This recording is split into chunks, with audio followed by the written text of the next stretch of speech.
Right, are we ready on Danessa Gervin? Yes, Your Honor. All right, this is 251723, the People versus Danessa Gervin.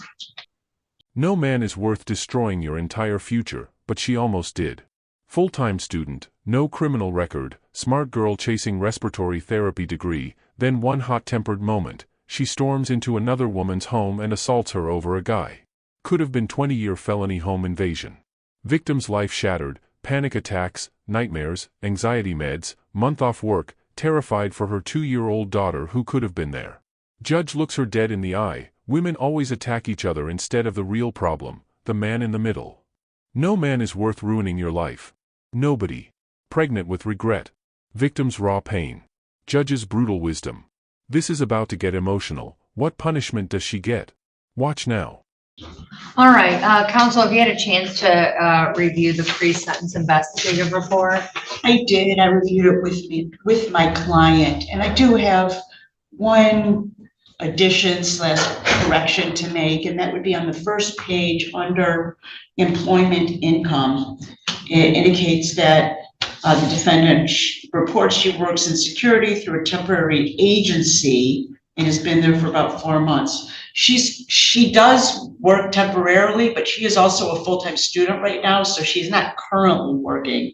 She is focusing on her studies. And the reason that's important is later on when it's recommendations, it talks about maintaining employment. I just want maybe to amend that to say either schooling or employment. Yeah, we'll do that. Thank you. Is she a full-time student? She's a full-time student at Henry Ford. She's getting an associate's degree in respiratory therapy. Okay. All right, good. All right. Other than that, here's the thing. I mean, the report came back, minimum supervision. But the problem is when she pled, I was just looking for the plea agreement. And the plea agreement was she got the B&E reduced down to a trespass. Did you talk to your client about how she could have been charged with a home invasion? I talked to her at length about that, and when we did entered the plea in front of you, you also mentioned all of that, and we had a second opportunity to go through all that. She absolutely is horrified by her behavior and is taking full responsibility, and it was a very isolated incident, and she takes it very seriously.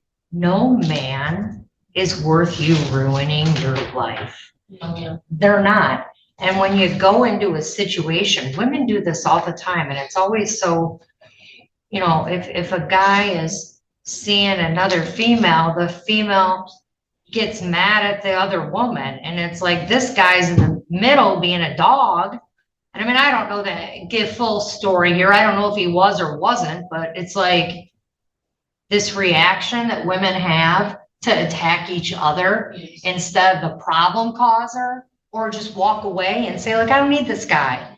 Like, so I've got in front of me someone who's graduated high school young, no criminal history, and could have been charged with a 20-year felony over having a hot temper and a man. And it was a lesson learned. I'm sad I had to do it this way, but it was a lesson learned, and you live and you learn. You got to get rid of these guys, though. Yes. Like if you're in a relationship with this is not my job, but I'm telling you, like and your attorney can tell you too, we've lived probably at least twice as long as you have, and we've done all of this. So listen to the wisdom. Nobody is worth that. Nobody is worth jeopardizing your future. Nobody is worth getting criminal charges and having something on your criminal record. Nobody's worth that. Like the only one that matters is to you, right? And if you don't, what you did was wrong. Yes, ma'am. But like if you can't control your behavior and you lash out like this, like it is not good. I don't, and it's not okay. That was completely and unbelievably out of character for me. I'm not like that at all. She does have a lot of family support. In fact, she is a very, very dear, is it a friend or relative? Friend, She's a almost like a friend. family member Yeah. who's been to court with her twice. So she has a lot of support, and believe me, her friend has said the same things to her as I have. So there's nobody in her life telling her that this was okay in any way. And like when you have this energy, like direct it where it should be directed and like look out for, you know, what you need to look out for, because if you would have done this on another day and another police officer would have looked at it, this could have been, or another prosecutor, this could have been much worse. So, all right, I have Ms. Lang here. Ms. Lang, is there anything you want to say under the Crime Victims' Rights Act? You have a right to make a statement at sentencing. Yes, I have them wrote down. All right, ma'am, I'm all ears. I'm listening to you. Okay. On the morning of the assault, my sense of safety and security was shattered. I was attacked in a place where I should have felt the most protected, my own home. Since that day, my life has not been the same. The trauma has left me struggling with severe anxiety, panic attacks, and nightmares that wake me up in fear. I no longer feel safe in my own home, and the constant fear is carried over in my daily life. I find myself on edge, hyper aware at every sound, and unable to relax in familiar surroundings. This has also affected my ability to work and live normally. I had to take an entire month off from my job because the emotional toll was too overwhelming to manage. The loss of income financially added stress on top of my emotional suffering. Even now, returning to work has been difficult because of my ongoing anxiety and difficulty concentrating. The assault has taken me away more than just a sense of security. It has taken away my peace of mind, my ability to rest, and the confidence I once had living my daily life. I am still working through the pain, but the impact is something I continue to carry with me every day. What makes this even harder is knowing that my child lives in this home with me. And the thought of what could have happened if she had been there during the assault haunts me every day. The idea that she could have been harmed or even just witnessed what I have gone through is unbearable. The fear for her safety has deepened my anxiety, shaken me as a parent, and I continue to carry the weight of what happened, not only for myself, but for my child who deserves to feel safe in her own home as much as I do. And I've had to go to the doctors, actually be put on anxiety medication just because of this. And I just feel that I need to get the justice that I deserve, because nobody deserves to be attacked in their home unannounced, unprovoked, when I was literally just sitting there. I didn't do anything, girl. And that's all I have to say. Ms. Lang, I'm sorry you went through that. I'm hearing everything you said. Ms. Gervin, do you understand the impact that has? Yes. Like, this is someone who has a child in common with your boyfriend. You didn't know the kid wasn't there that day. Oh, did you know? I did know the child. I mean, not that it makes it any better. It does make it better. I would not have done anything like that if the child was around. No, I mean, it doesn't make it better, because you shouldn't do it whether the kid's there or not. I mean, thank God this 2-year-old didn't have to witness this. Absolutely. Right? But I mean, this is just alarming behavior, to rush into someone's house and assault them. Like, when he's the problem, if there's a problem there, why is it her fault? I mean, like, the way your brain is like processing that was wrong. it is bad. And now she's, you know, I mean, it's your home. It's like the most safe and secure place you can be. And it was just, that's wild behavior. There's a sentencing agreement on this case that I accepted the plea under, where it was a trespass, and there were 12 months of probation under HIDA. So, and I'm sure your attorneys discuss what that means to you, But that was the plea agreement, so I understand we have testing that's come back. Her ORAS test says that, she might not need that level of supervision, but that was the plea agreement.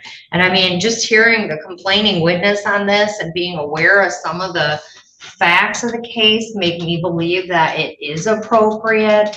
And also just my experience and knowledge of how this could have been charged. I mean, I think the recommendation is entirely appropriate, taking all of those things into consideration.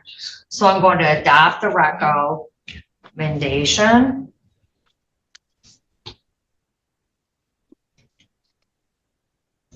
You have a fine of 50, court costs of 50, state costs of 50, and a crime victim's rights fee of 75. Probation oversight fees of $450. Community service fee at $10 a day for a total of $50. That brings your total to $725. You can have a payment plan to pay it off. You're going to serve 12 months probation. You'll do 5 days of community service within the city of Taylor as directed by probation. Sorry. And provide proof.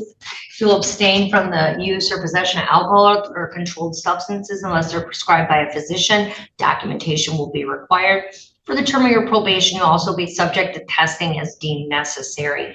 Ms. Havner, can I ask, when it says random testing as deemed necessary, I mean, it's kind of like both terms in it. Is that on demand? Yes, it's not being set on a form of. Okay, just as deemed, when I see that in your reports, as deemed necessary means on demand. Okay, because I keep writing on them. Yeah. Writing on demand. That's as demand when we say, submit, that's a random testing program. Okay, all right, so you'll be tested on demand. That means you're not given a color. But if you come in and you reek of marijuana, they're going to test you, right? Judge, one thing is she has a medical marijuana card. Of course she does. Is it from Dr. Cron's office on Southfield Road? I actually am not 100% sure where I went. I got it because I was in a. So it wasn't your doctor. It was from a physician. She's asking what. How many times did you see the doctor? Oh, I've seen him once or twice. And I told him what my issues were. I have chronic pain everywhere. I've been in a 100-mile-an-hour car accident.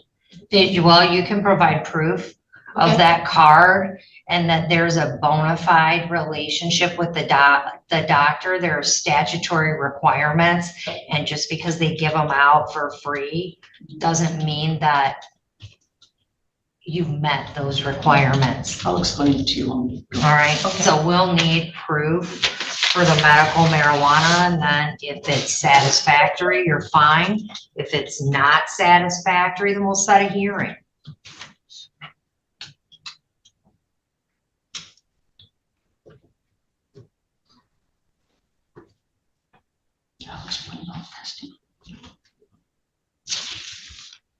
All right. No weapons or ammunition, no driving without a valid license. We'll have set a restitution hearing at a later date if necessary. The sentence is under deferred HIDA. Yeah, HIDA status. And there will be an order for fingerprints. Was she fingerprinted upon arrest? Were you fingerprinted? Yes. Yes. Okay. All right, you get that stuff to the probation department. I mean, the statute, your attorney will explain to you exactly what's required. And if you cannot satisfy that, I can tell someone they can't have alcohol while they're on probation.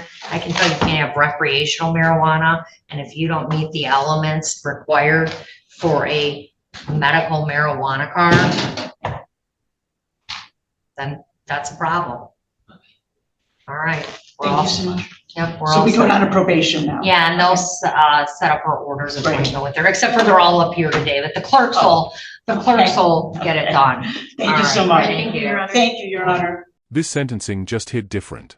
Victim's heartbreaking words, attacked in her own home, peace gone, nightmares every night, child safety haunted her, all because of jealousy over a man who wasn't worth it. Judge didn't hold back, get rid of these guys. Nobody is worth a criminal record, jeopardizing your future, losing your peace. Defendant owned it, completely out of character, lesson learned.